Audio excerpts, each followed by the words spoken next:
నమస్కారం అండి. నేను విజయవాడ ఏసీపీ నాచ్ శ్రవంతి. నాతో పాటు ఏఎస్ నగర్ సిఐ గారు ఉన్నారు. మనం ఏఎస్ నగర్ పోలీస్ స్టేషన్ పరిధిలో ఉన్నాము.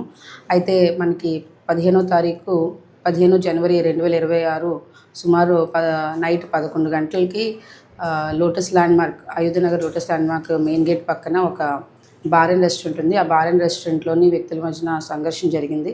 అయితే ఆ సంఘర్షణలో భాగంగా అందులోని మనకి కంప్లైనెంట్ అయిన మోహన్, ఎవరైతే దెబ్బలు తిన్నారో విక్టిమ్ అయిన మోహన్ అనే వ్యక్తికి ఈ అక్యూజ్డ్ సాల్మన్ అండ్ రాము అనే ఇద్దరు పరిచయస్తులు, వాళ్ళు పాత గొడవలు ఉన్నాయి. ఆ పాత కష్టాలను పురస్కరించుకొని వాళ్ళకి మళ్ళీ అక్కడ బార్లోని మందు తాగే దగ్గర మళ్ళీ గొడవ అయింది. ఆ గొడవలోని ఆ సంఘర్షణ పెరిగి ఆ సాల్మన్ అనే వ్యక్తి ప్లస్ అతనితో పాటు ఉన్న రాము అతన్ని బీర్ బాటిల్ తోటి తలపైన కొట్టి గాయపరిచి అలాగే విచక్షణారహితంగా కొట్టడం జరిగింది.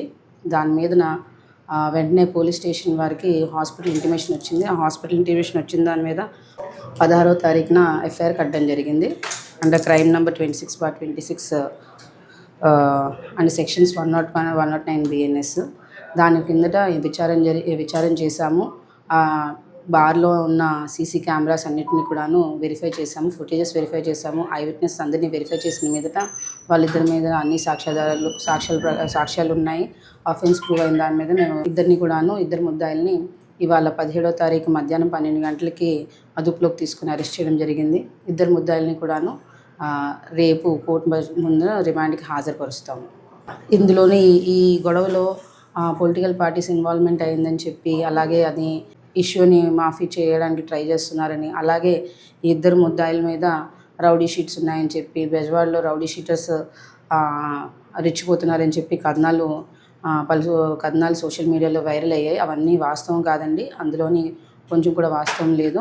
ఇందులోని ఇద్దరు ముద్దాయిల మీద ఎటువంటి రౌడీ షీట్స్ లేవు.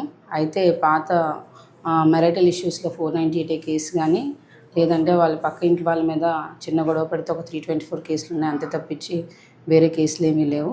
అలాగే పొలిటికల్ ఇన్వాల్వ్మెంట్ కానీ, ఈ పార్టీ ఆ పార్టీ ఇన్వాల్వ్ అయ్యి దాన్ని రాజీ చేయడం కానీ ఇవేమీ జరగలేదు. మొత్తం అంతా కూడా ట్రాన్స్పరెంట్ అండ్ ఫెయిర్ ఇన్వెస్టిగేషన్ చేసిన దాని మీద వీళ్ళిద్దరిని అరెస్ట్ చేయడం జరుగుతుంది.